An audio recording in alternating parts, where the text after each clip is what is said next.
개별 학생에 대한 평가와 진단이라는 과학적 분석 없이 제대로 된 학습 처방은 불가능합니다. 개별 학생을 제대로 진단해 맞춤형 교육을 제공해야만 합니다. 그래야 공교육이 살고 공교육이 살아야 저소득층, 지방의 학생들이 불이익을 받지 않습니다. 강남이 이기는 교육, 가진 자가 독식하는 사회를 반대하신다면 본 수정안을 꼭 찬성해 주십사 간곡히 당부 말씀 올립니다. 존경하는 국회 부의장님 그리고 선배 동료 의원 여러분, 포항시 남구 울릉군 국회의원 김병욱입니다. 저는 지금 기초학력보장법 대안에 대한 저희 국민의힘의 수정안에 대해 제안 설명을 드리겠습니다. 지난해 실시된 국가수준 학업 성취도 평가에서 고2와 중3 학생의 기초학력 미달 비율이 최고치를 기록했습니다. OECD가 실시하는 각국 학생들의 교육 수준 평가를 위한 시험인 국제학업성취도평가에서도 우리나라 학생의 학력 저하가 뚜렷하게 나타나고 있는 실정입니다. 게다가 코로나 확산으로 학교 수업이 제대로 진행되지 않아 학력 저하가 심해지고 학력 격차도 더욱 커지고 있는 실정입니다. 특히 성취도 평가에서 빠진 초등학교 학생의 기초학력 저하는 매우 우려스럽습니다. 우리 학생들의 학력 저하, 학력 격차 이대로 방치해서야 되겠습니까? 적절한 도구를 활용해 학생을 제대로 진단하고 이를 바탕으로 개별 학생에게 맞춤형 교육을 제공해야 합니다. 코로나로 인한 원격 수업의 확대로 관련 기술도 발전을 거듭하고 있습니다. AI, 에듀테크를 활용해 학생들마다 맞춤 학습도 충분히 시도해 볼 수 있는 형편입니다. 그러나 오늘 본회의에 상정된 기초학력보장법 대안으로는 학력 저하, 학력 격차 심화 문제를 결코 해결할 수 없습니다. 이 법안이 지닌 한계점은 한두 가지가 아닙니다. 첫째, 학생들의 기초학력을 제대로 진단할 수 없습니다. 평가에 대한 명확한 기준 없이 학급별 담당 선생님의 재량으로 학생을 진단하는 게 객관성이 있겠습니까? 담임이 바뀌거나 학교 급이 바뀔 때마다 평가 기준 또한 변동될 것인데 어떻게 객관적인 평가가 가능하단 말입니까? 상식이 있는 사람이라면 학생을 제대로 진단하기 위해서는 동일한 방식과 기준으로 평가해야 한다고 말할 것입니다. 정확한 기준점, 즉 중거점 없이는 학생을 제대로 평가할 수 없고 개별 학생의 학력 신장 추이를 확인하기도 어려운 것입니다. 제대로 된 진단 없이는 제대로 된 처방을 내릴 수 없습니다.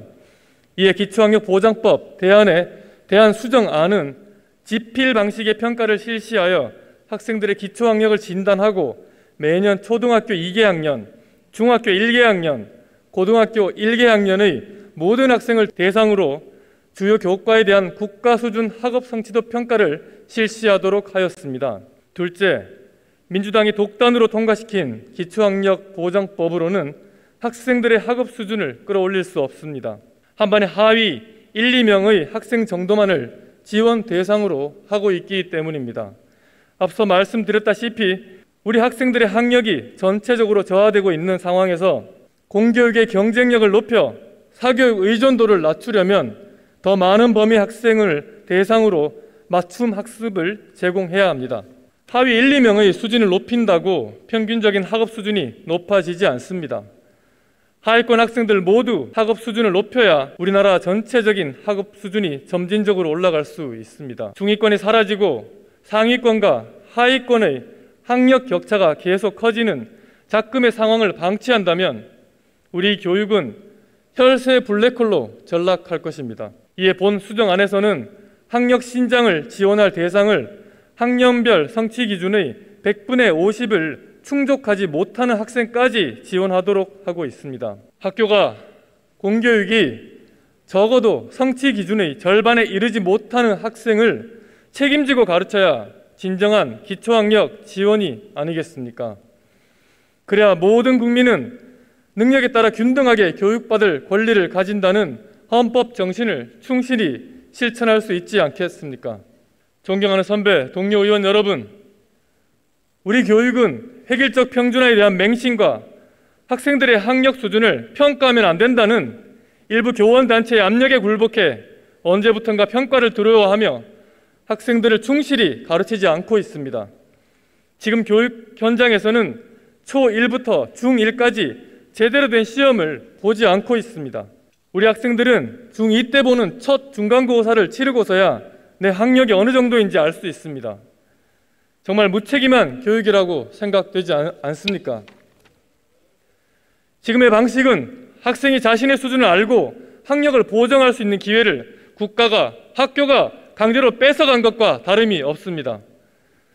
존경하는 선배 동료 의원 여러분, 진단이 제대로 되지 않으면 처방이 제대로 나올 수 없습니다. 돌팔이 교육이 우리 교육의 현 주소인 것입니다.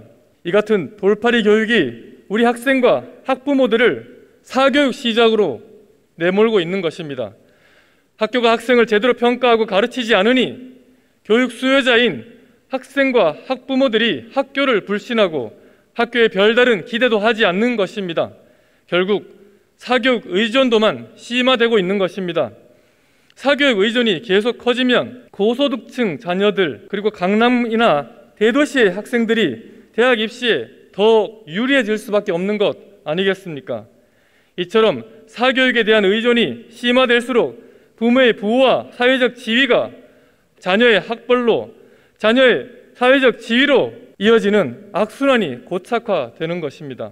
계층이동의 사다리가 사라지는 이 칠흑 같은 절망의 세상을 우리 아이들에게 물려주어야 되겠습니까? 존경하는 선배 동료 의원 여러분, 개별 학생에 대한 평가와 진단이라는 과학적 분석 없이 제대로 된 학습 처방은 불가능합니다.